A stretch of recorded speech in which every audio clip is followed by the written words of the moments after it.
Hello guys, in this video I'm going to show you how to cancel trial of Coursera website.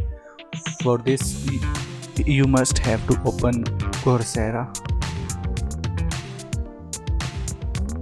Then you need to go here and open my purchases.